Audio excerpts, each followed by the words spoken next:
Hello বন্ধুরা, welcome to Sutapa's রান্নাঘর।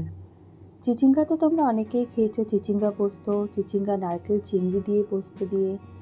তো আমি অনেকগুলো রেসিপি আগেও দেখিয়েছি, তো আজকে তোমাদের একটা নতুন রেসিপি করে দেখাবো। তাহলে চলো রেসিপিটা শুরু করি। তো দেখো, চিচিঙ্গা আমি এখানে নিয়ে নিয়েছি 500 গ্রাম। চিচিঙ্গাগুলোকে প্রথমে ছুরি দিয়ে চোকলাটা ছাড়িয়ে আমি ভালো করে ধুয়ে নিয়ে এইভাবে টুকরো করে নিয়েছি। বীজগুলো কিন্তু আমি ফেলিনি, বীজ সমেতই আমি টুকরো করে নিয়েছি। এবার সবগুলোকে টুকরো করে কেটে নেব। তো দেখো, আমি সবগুলো একসঙ্গে টুকরো করে কেটে নিয়েছি। এবার একটা বাটিতে গরম জল দিয়ে দিচ্ছি সামান্য নুন। এবার এই চিচিঙ্গাগুলোকে আমি 10 মিনিট সেদ্ধ করে নেব। আমি কিন্তু ঢাকা দেব না, ঢাকা দিলে রঙটা চেঞ্জ হয়ে যাবে, সেই জন্য ঢাকা দেব না। কারণ চিচিঙ্গার সুন্দর গ্রিন রঙটা আমি রাখতে চাইছি, তাই জন্য আমি ঢাকা দিয়ে কিন্তু সেদ্ধ করব না। 10 মিনিট একটু ফুটে উঠলেই নামিয়ে ঠান্ডা করে জলটা ফেলে দেব। তো নুন দিয়ে দিলাম, খুব তাড়াতাড়ি কিন্তু এটা সেদ্ধ হয়ে যাবে। তো দেখো, এরকম সুন্দর গ্রিন রঙটা কিন্তু আমি রাখবো। এবার 10 মিনিট হয়ে গেছে, এবার নামিয়ে ঠান্ডা করে নিচ্ছি।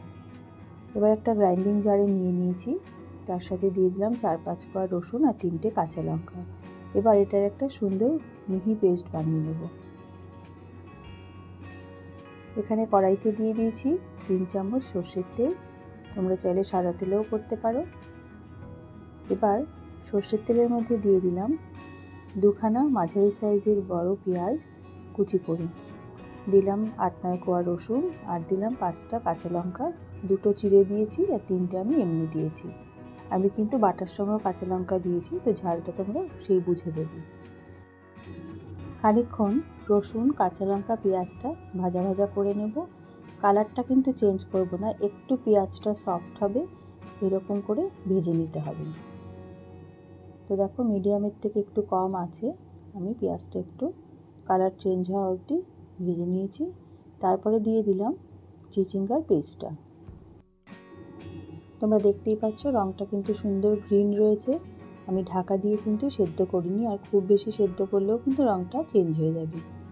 তো যাই হোক, এবার খুব ভালো করে কষিয়ে নিতে হবে যতক্ষণ না পর্যন্ত জলটা শুকিয়ে যায় আর কড়াইতে লেগে লেগে আসে, ততক্ষণ পর্যন্ত নাড়তে নাড়তে এটা রান্না করতে হবে।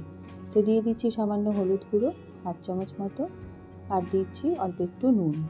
আমি কিন্তু সেদ্ধ করার সময় নুন দিয়েছিলাম, তো এখানে নুনটা বুঝে দিতে হবে।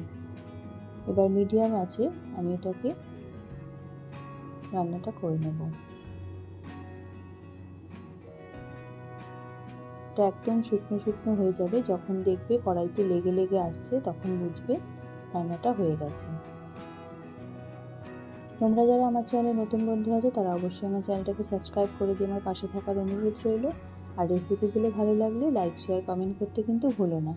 আর আমাকে অবশ্যই জানিও রেসিপিগুলো তোমাদের কেমন লাগছে।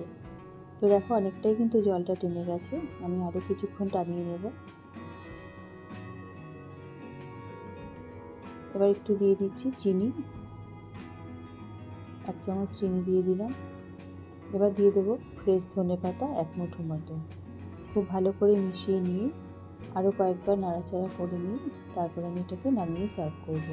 আর দেখতেই পাচ্ছ বন্ধুরা, কড়াই থেকে উঠে উঠে আসছে, তার মানে কিন্তু এটা অলমোস্ট হয়ে গেছে। মিনিট 5 আরও নেড়ে নেব, যাতে ধনেপাতার গন্ধটা খুব সুন্দরভাবে মিশে যায়।